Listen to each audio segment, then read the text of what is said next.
Hello, everybody. Thank you so much for watching Blue Monday Live. We have a very special episode tonight. We'll be featuring a couple of songs from the band and I from the Pecan Street Festival this year. It was an online streaming event that was a lot of fun.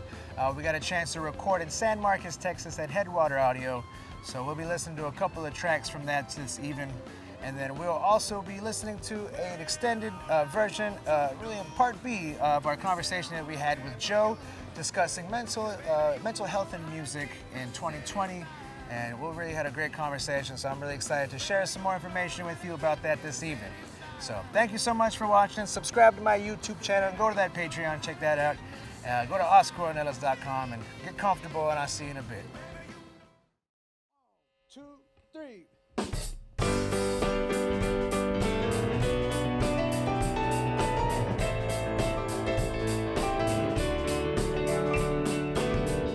Well, I found it so hard to believe. Well, that are you were leaving me. Time went by, and I don't know why. Things were so good, now you're saying goodbye. But I don't let that bother me.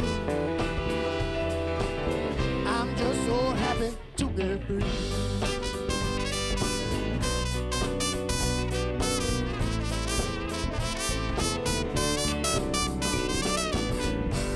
She walks, out my door. Well, she blew me a kiss, but I jumped to that floor. Well, she no good, but that you'll never see. Well, she almost took that man, took it right out of me. But I don't let that bother me. I'm just so happy to be free.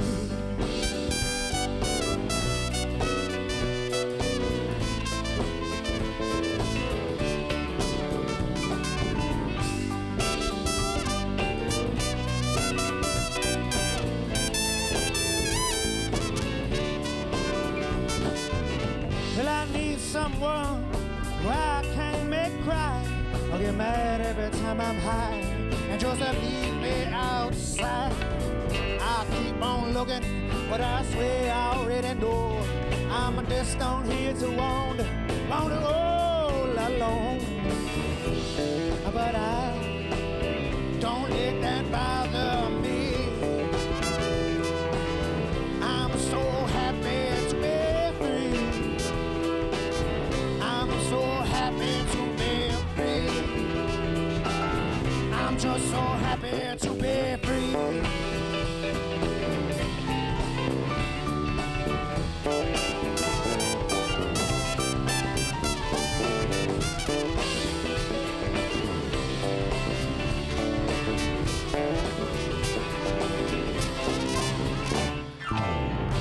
Well, I found it so hard to believe. Well, that you were leaving me. Time went on by, well, I don't know why. Things were so good, now you're saying goodbye. But I don't let that bother me. Well, I'm just so happy to be free.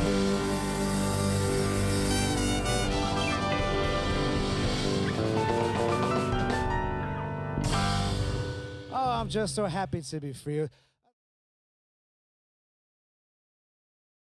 right, Joe. So, we're talking about like the high of playing music. For you, like, you think that some people try to get to that level, when like that excitement level, through drugs and alcohol, like just for the sake of it? People don't realize that if they can do it on like intoxicated, they can do it sober too. Yeah. But it's like a shortcut. It is a crutch. Yeah. It's like, oh well, now it becomes like, oh, well, I did it like this last time, so let me see how far I can push it, and then people, and it's like, oh, now I'm trying to find that line in between where it's like, I'm not too throwed, I'm just sober enough, and then that line ends up getting pushed more and more as your tolerance grows. As your tolerance grows, it just keeps getting pushed and pushed.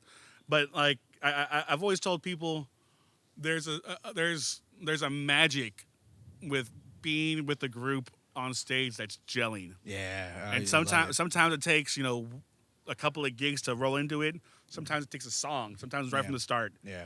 But there's an energy that's created by feeding off other musicians and then feeding off the crowd, and that's what everyone wants. Yeah. That's the ideal every musician wants. The bigger the stage, Well, and the more I can put that feeling to people, the better it is. Because I feel like it gets magnified when you give it to a person. They'll magnify it, give it back to you. Yeah. I know, a lot of people are doing live streams nowadays, and like the one complaint you hear from artists, like, oh, I don't get the applause. After this, like, I don't necessarily need the applause after, but I miss the camaraderie, of working with musicians and having that bond. It really is something you can't, emulate. Yeah. It's. I've talked to other bands that I play, and it's like, are we playing to the crowd, or are we playing at the crowd? Yeah. Is it us, like, I've been in a lot of situations where I'm playing for myself, unfortunately, and I don't think that really, it doesn't gets translated well sometimes with the audience. Yeah. I think there's plenty of times where it's like we're playing for us, and it's that can create a barrier between you and the crowd. Yeah. But if you're playing with other musicians, especially when you're playing with other musicians, like if everyone else is feeding off of it, it'll transfer better than if you're like by yourself. I kind of see you doing a lot of like the solo piano stuff. I feel like that's like a lot. It is. That's a lot. Well, like Austin too. Austin loves their music, but they want bands to be jukeboxes essentially. That's a lot of places. Yeah. They don't. Well, I mean, I'm speaking from experience here. Yeah. There's a lot of places like they don't care about what quality of music's coming out, what kind of music. They just need a band up there looking like they know what they're doing, making notes, making noise, And you see a lot of people getting through that way, and that's why you're like, for me, I can get hammered and I can play a blues set all night. Like there's nothing I can translate or transpose and play an A flat half drunk. Like it's that kind of mentality. But like I think getting out of that and pushing yourself and seeing how far you can go is important. Getting out of the realm of people who are just living in that, who want to just party. I've been there. I mean, there's like I had that argument with a lot of people. Yeah. A lot of people. There's like there's like an art side of music, and there's like a pop side of music, and it's a very like a lot of people that like pop, and I'll put pop in like any bar band. So like if we're playing a blues. A blues bar. There's blues pop music. Yeah. It's like it's not necessarily for the art. No. It's for like the jukebox kind of feel. To sell alcohol, to sell drinks, and that's fine. That's fine. I get that, and it's how businesses are sustained and people come out. But like when I quit drinking, I found myself in this weird feeling. It's like I'm supposed to sit here and encourage people to drink more so I can make more money. Like I don't do the percentage gigs. Yeah. Like I don't ever want to do a gig where like, oh, we'll pay you in 10% of alcohol sales. I'm like, no, just pay me, a rate. Yeah. I'll be fine with that. I'll make some tips. But I don't want to encourage people to overconsume. How prevalent is that? How often are gigs paid with bar percentages? There's a lot. I'm not going to get specific any names, but there's a lot of bars out there. 6th Street. Like they'll pay you a percentage. Just like if alcohol sales are $1,000, you make $100. Or if they're $2,000, so $200 kind of thing. And like it's very unfortunate. A lot of people are like willing to do that. Because they need a gig, they want a gig. Bars will always take advantage of artists, willing to create art, at any cost, essentially. And like I find myself, I get out of those situations nowadays. I don't have to go play a 10% gig. What do you think would be a good, what's your preferred alternative to that? I think ticket sales. I think every bar, I don't trust bars that don't do covers anymore. Like especially moving forward in this new world, like, I've even considered doing $30 tickets to come see me play, $50, because really make it worth it and put on pay great musicians, have a great show as opposed to just going, and I'd rather have 15 people show up at $20, But that creates other problems because a lot of venues that I've played around require you to do all the promotion. And see, I think it needs to be 50-50 because I know too many bars. It needs to be a lot closer to 50-50 because right now it's like 99. I know. I'm not gonna say I ain't here to name names, but there are some high level bars that you play at, like big time. They want thousands of dollars from the city right now and stuff. But they were the worst ones to promote. They were the worst to actually like help the bands out. They were the ones quickly to charge you for extra drinks. Yeah. All about dollar bills.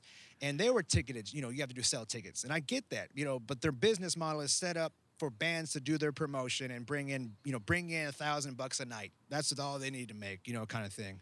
It's interesting because especially a lot of the places like on 6th Street, for example, that there are a lot of places that do percentage. Yeah.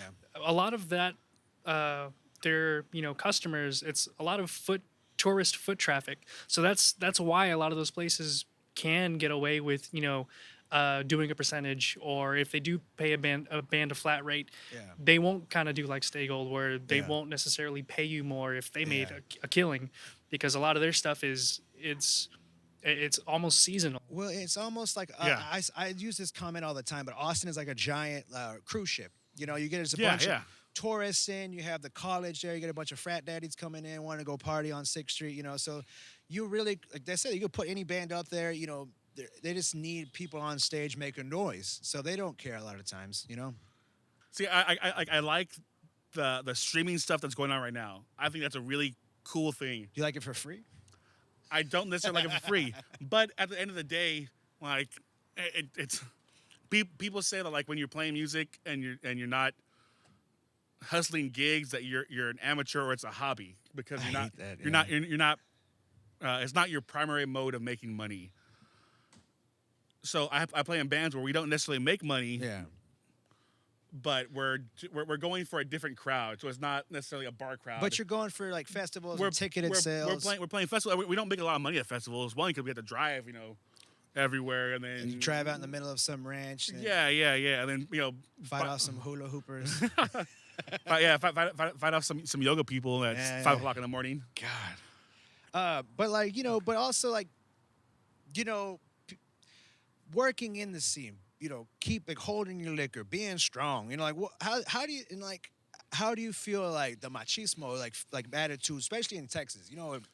Renee has a strong daddy, I got a strong daddy, you had a strong daddy. It was just one of those things. You got to hold your feelings, hold your alcohol, and be strong and not talk about, what you're experiencing and how you're dealing with it. So I feel like us having this conversation alone is a big step, especially for me.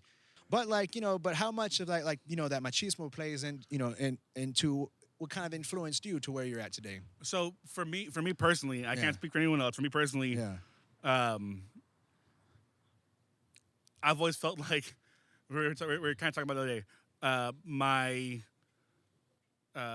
thing is I make jokes about everything. Yeah, everything is a joke. Everything is a story for me. Yes, and so when I say things in a joking manner, people think I am joking. Yeah.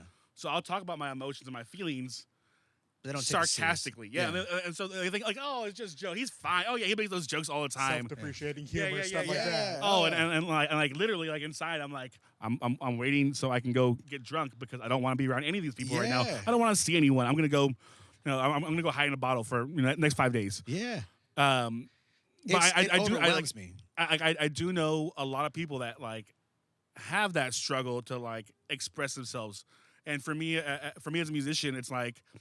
I'm trying to express things not just through my playing, but through lyrics and writing stuff. Yeah. And they're trying to do the same thing, but they're also struggling to put words to what they're feeling. Yeah. Because they don't know how to describe it.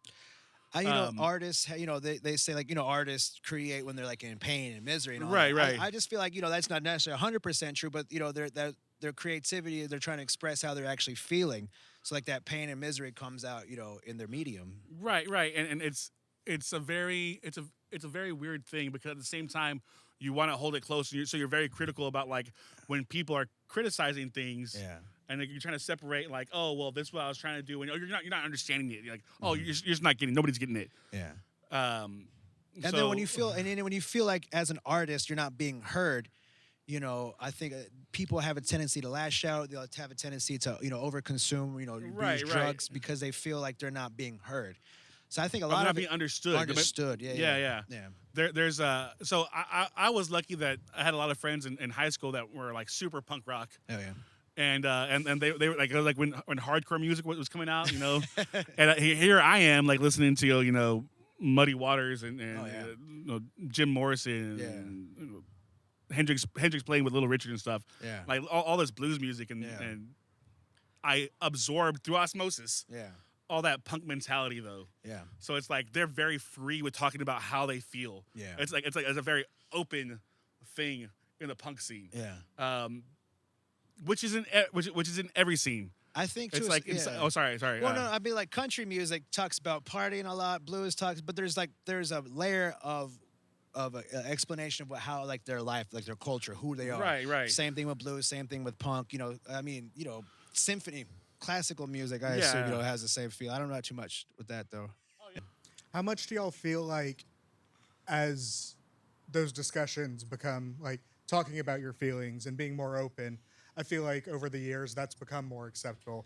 Yeah. How do you think like the partying scene has evolved over the years? How much of it is still pushed versus 5-10 years ago? What's it like now versus any other time? Yeah, I think definitely. We were all born in the 80s, 90s, right? Yeah, 90s for me. 90s. Yeah. So I mean, like we had the benefit of seeing what partying too hard looked like in the 50s, 60s, 70s, 80s specifically, and 90s. We lost a lot of artists at 27. That the club that that's in.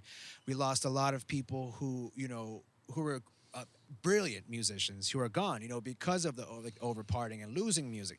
I know too many musicians who've lost gigs. Who've lost their lives. And just because of that mentality. And I think overall, like mental health, with the music scene, I think it is evolving because we have seen just the path of death over the last 50 years. As long as our society keeps on valuing, Romanticizing. romanticizing and valuing like money over a healthcare system, over the opportunity to go talk to a therapist, to be able to talk to. The openness with friends, the comfort with family, having those opportunities to talk about it and like have real discussions and not make it stigmatized. Stigmatized. So I that's a big thing. Yeah, big thing. For me, it was never a masculine thing. It was like I'm not a kid anymore. It's, for me, that's what I'm always like, oh yeah, I remember being 12. I do adult things now. Yeah. As I'm chugging And like God. I loved alcohol, as much as I could get it because it was like one of those acts of rebellion. Oh, I'm gonna go chain smoke some cigarettes. I hate cigarettes still. What was if y'all all three want to answer this? What was like the moment for you that like you had that paradigm shift in your mind that it was like, okay, this isn't what the scene is about. I need to make a change for myself. I'll let Joe take that one first. Well, so I've quit cigarettes. I've quit drinking multiple times. I quit doing other things multiple times. And for me, it's always like, I'll be fine for a while. And then something will happen. And the more, like this past 2 or 3 years, like I had a whole bunch of things happen all at once. Yeah. Whole bunch of things in my life blew up. Yeah. And I knew exactly what I could do to solve that for me. Yeah. I can get throwed. I can get high. I can get drunk. And not have to worry about, not confront those feelings, not confront the situation. Yeah. And so it's only the last, what happened this time was I couldn't play. Physically. I physically couldn't play. My hands were going numb during shows. That's hard. I was like ready to quit music completely at that point. Like 8 month ago, Man, I was just like, I'm done. I'm like, I got nothing to live for now. Like I can't do anything. I can't do what I love. Well, I was telling Renee, it's like if the people who like party hard and play music, they die in their 20s because your body gives out after a while. I think the reckoning that I had the most was being in a town like Austin, and like there is a hierarchy you can see of people who get accolades and attention, but there's also like, a hierarchy of people who are just staying busy and keeping work going and, having a good reputation. And a lot of those people, weren't drunks, weren't, doing lines in the bathroom, all the stuff that I knew to avoid coming here because I partied my tail off out in West Texas. I had here with the mentality, I was like, I want to be the best. I want to play with the best. And so like identifying those people and identifying the common denominator, a lot of it times was just that alcohol, and it really, I want to shine as much as I can right now. So like, I'm going to press it hard. And like I said, alcohol just makes me not care. So for me, it was just seeing like the other musicians and being inspired about like what I can achieve. I think for myself, it was just seeing how it affected my personal relationships. I mean, as it is, like, you know, again, very introverted. So the close personal relationships that I have, seeing those things affected by this, and it taking a while for me to really realize, and realizing that I have issues that I can't. As much as I want to believe I can be strong and, you know, macho and keep it all in and take care of it myself, I realize actually I really can't, because X, Y, and Z has shown that you can't. And seeking help, reaching out, Well, and that was my I forgot about that. I'm glad you brought that up. Like the one ball that little snowball that started for me was actually just getting in counseling. Like I did 3 months. I went once a week, and like that's what encouraged me to quit drinking. That would encourage me to like see where I wanted to be and what I wanted, you know, actually like help identify what I wanted to be. So I strongly recommend counseling for every human being alive with a thinking brain. You know, like it really helps everybody. shout out Sims. Right? Yeah, Sims Foundation. Yeah. See, like I've tried to get into counseling a couple of times, but again, like we're in a culture where it's just damn near impossible to like without some kind of insurance or help or something like that. So yeah, I mean, when I try to get into some of like the free stuff, it's like, oh yeah, we can get you in like 4 months from now. Yep. Like It's crazy. I'm having trouble right now. I Like know, yeah. I don't know. I don't know. I was sleeping in my car and working in San Marcos and San Antonio. It's like I don't know where I'm going to be tomorrow. Like, well, is anything else you all want to add today? Thank you so much, Brendan. Thank you, Renee. Thank you, Joe. Thank you. We appreciate all you. We really hope we can help you, inspire you Thank to look into helping, getting some counseling, talking to your friends, whatever you need. If you're struggling, please check out like the Sims Foundation. Check out Dawa in Austin. Thank y'all so much, and we're gonna take a little break.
That magic bow, and she sees just what I do.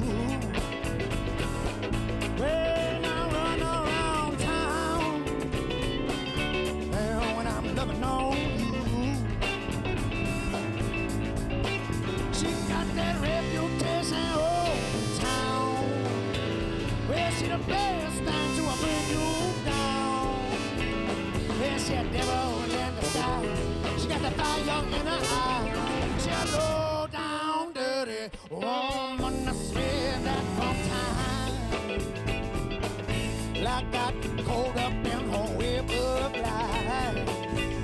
Well, she told me that she needed me, and that she couldn't survive. But that second I turn around, I see she loving on some other clown. Well, she likes to dust it. She bring it straight down to your heels. She a low down, dirty woman. Help me, Jonathan. Come on now.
Sees a shiny old diamond ring.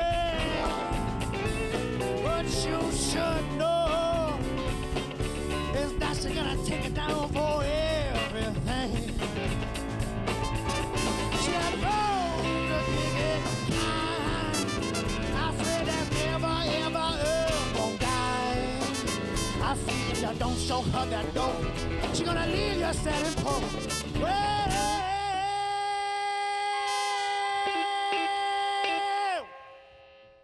she a low down dirty woman, I swear.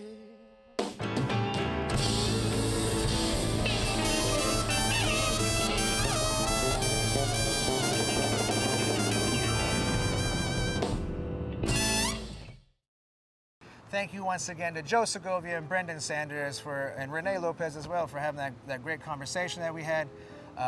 Really excited. If you need any help, talk to somebody, anybody. Next week, we have a very good conversation with George Brown-Lohr about some music, and we will be featuring a couple of his songs, and we'll also have a history segment on TC's Lounge. So we'll see y'all next week. Subscribe to that YouTube channel. Go to OscarOrnelas.com. Thank you for watching the show.